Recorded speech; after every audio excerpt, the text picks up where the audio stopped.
Look at this. Rain. You got rain. Rain. Rain. It happens. Happens sometimes. Rain. Rain. Here, I'll make a little adjustment. There. Make some adjustments. Okay, it's we're gonna do our 2022 summary wrap up. Okay. Now, you notice I've been going on a bit about stuff that happens.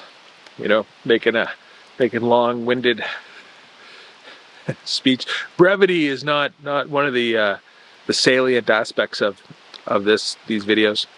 Okay, now if you notice, I like to talk about things. I like to talk about people. I like to talk about ideas, and I'm going to talk about a thing. And mention, you know, something I had one time. I still do. Well, right now it would be called a vintage stereo amplifier, but it's by a company that's no longer in existence. It's Sansui, and in 1978 I purchased a Sansui integrated stereo amplifier so they could have a hi-fi experience at my house.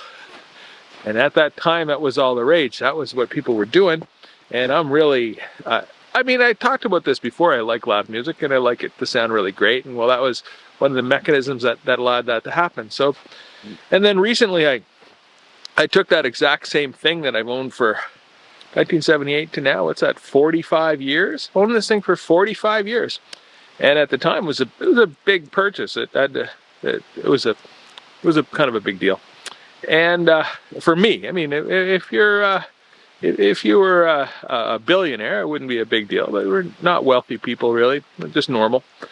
And so, but I decided this was going to make my life better. And there you go. I had it for 45 years. It's a long time. And I recently took it and had it all tweaked and tuned, fixed up. So now it works perfect to be the envy of anyone that's really into this. There you go. So I have a Sansui AU717 if you're really into this stuff. There you go. Now, another thing is people, you know.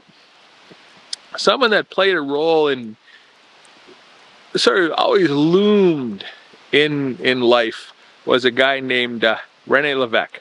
Okay. Now, if you have been following these discussions, and I like to talk about some of the ideas of economics. I talked about the roles of different players in our society, and how the role of people is individuals, humans, is to maximize utility, to maximize enjoyment, to maximize happiness. And if you wake up in the morning and you think, well, what's going to make me happy, and then you do that thing, well, you're doing your job as a person.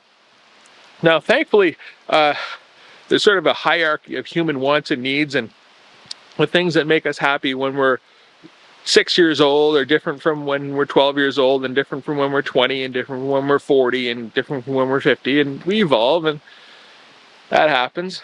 But really, that's the deal, is humans like to be happy, and that's an important thing to bear in mind, you know, that the human tendency is towards happiness.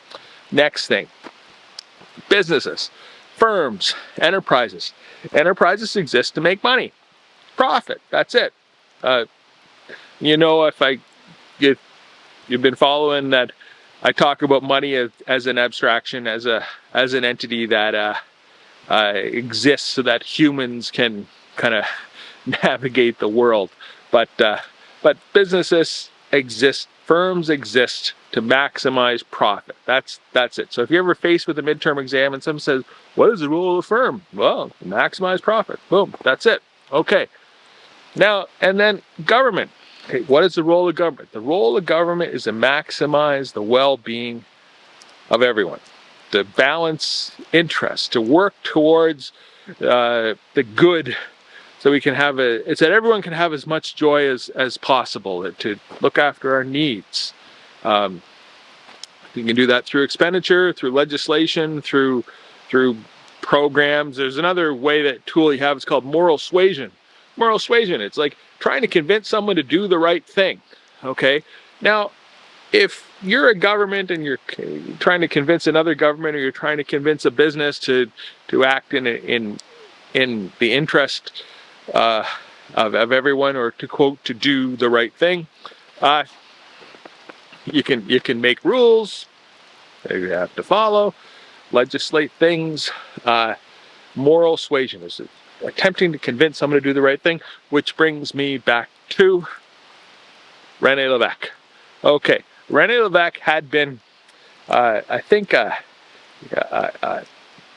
colleague, in a sense, of a guy named Pierre Elliott Trudeau, who was the Prime Minister of Canada.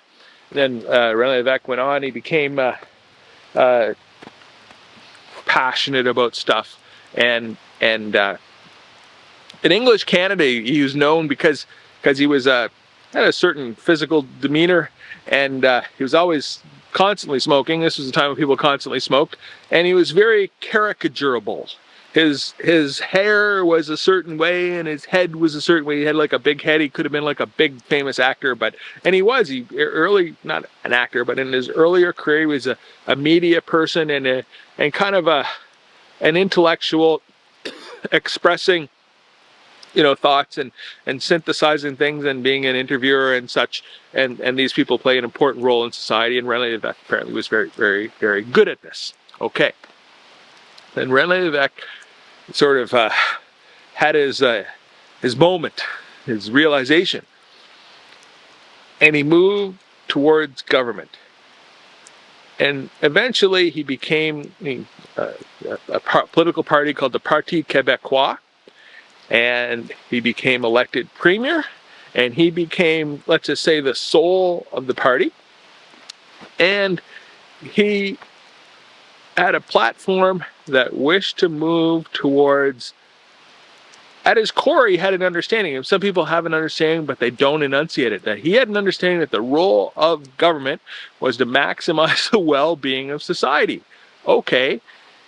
And then, so he had a list of things that government was, policy matters that were not necessarily working well, and he would improve them. He would improve them in the direction of maximizing the well-being of all.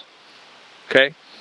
In English Canada, he was known as a separatist or a sovereignist, because Quebec sovereignty became a kind of a thing for him. But it wasn't that he was trying to separate from Canada necessarily.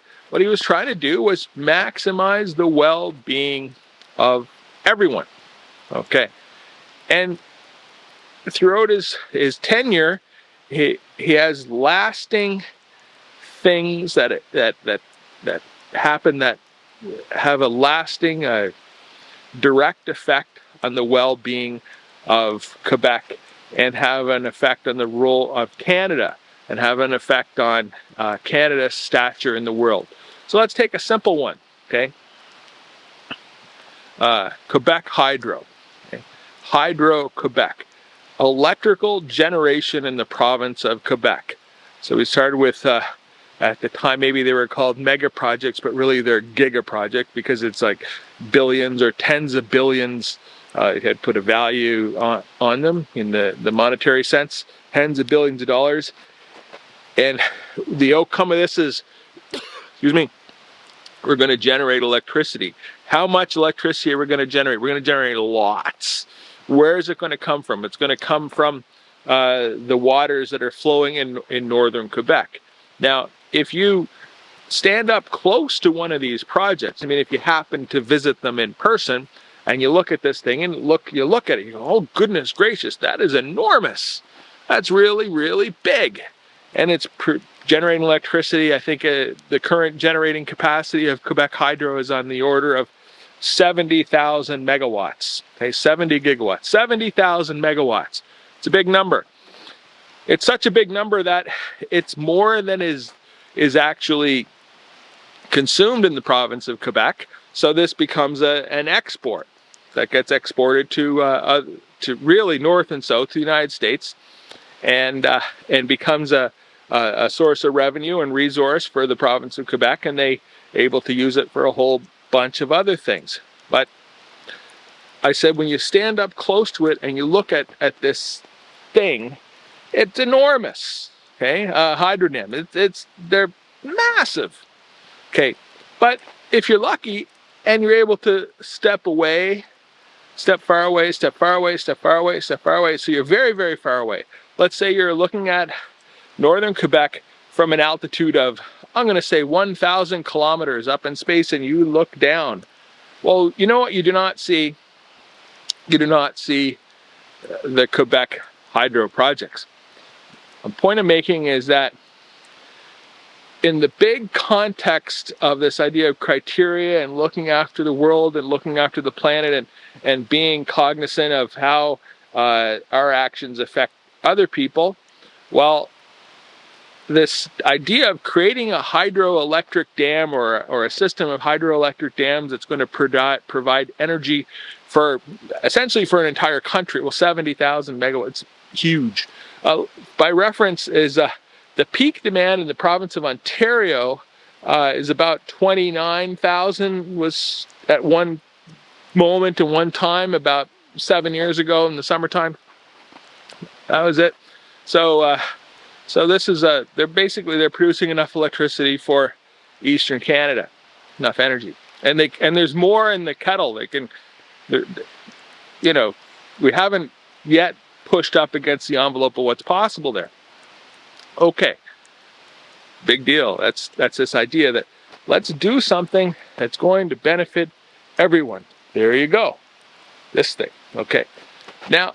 And what that allows is right now is Quebec has the highest rate of electrification in Canada. So houses in Quebec, their home heating energy comes from hydroelectrical generation. The vehicles on the road, many of them, there's right at this moment, there's about 160,000 electric vehicles on the road in Quebec. There you go. Another one is electrification incentive.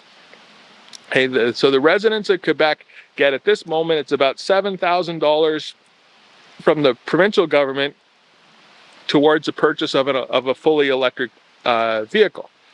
Now you could say, well, where does this money come from? Well, it comes from,